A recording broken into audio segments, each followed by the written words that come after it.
दफा 370 मामले पर सुप्रीम कोर्ट में समाअत जारी। 15वें रोज की समाअत हो गई है शुरू। मरकज के फैसले की हिमायत करने वाले पेश कर रहे हैं अपना मौक़िफ़। साबिक़ वज़ीर आला उमर अब्दुल्ला भी पहुंचे हैं सुप्रीम कोर्ट।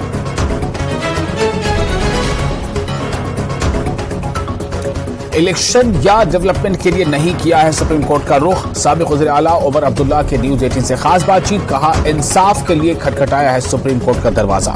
गैर आईनी और गैर कानूनी तरीके से हटाया गया था दफा 370। शराकुआरा बारामूला में एक नाके के दौरान लश्कर तैयबा के 2 OGWs मुजरिमाना मवाद बरामद। पुलिस ने केस दर्ज करके शुरू कर दी है मजीद जांच। डांगरी राजौरी में सरोज बाला ने की है बंद की अपील। डांगरी के प्राइवेट स्कूलों ने की बंद की हिमायत। दहशतगर्दाना हमले में 2 बच्चे खो चुकी हैं सरोज बाला। मरकजी वजीर नितिन गडकरी ने किया ट्वीट। यकरुखी खलानी टनल को 2 लेन स्ट्रक्चर में किया जा रहा है अपग्रेड। टनल की बेहतरी के साथ साल भर रिसाई को बनाया जा सकेगा यकीनी।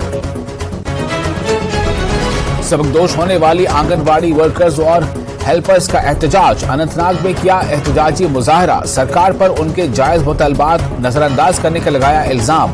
कहा, बकाया जात को भी नहीं किया जा रहा है वागुजार। अरबईन हुसैनी का काफिला सुनको की जानिब रवाना। सैकड़ों लोगों की शिरकत। इमाम बारगाह सुनको में मजलिस का वह एहतमाम।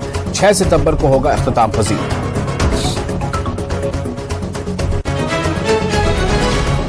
जिला पुलवामा के कोयल इलाके की नबी आबाद कॉलोनी कई बुनियादी सहूलियात से महरूम। कॉलोनी में बिजली का निजाम पूरी तरह से खस्ता हाल। कश्मीर में हर साल अखरोट उतारने के मौके पर कई लोगों की जाती है जान। केरल के मशहूर कोहपैमा लोगों को दे रहे हैं ट्रेनिंग। लोगों को अखरोट के दरख्तों पर महफूज तरीके से चढ़ने की दे रहे हैं तरबियत। 10वें दादा सर मेमोरियल फुटबॉल टूर्नामेंट का खेला गया फाइनल। कुल 18 टीमों ने की शिरकत। श्रीनगर और सोपोर की टीमों के दरमियान खेला गया फाइनल मुकाबला।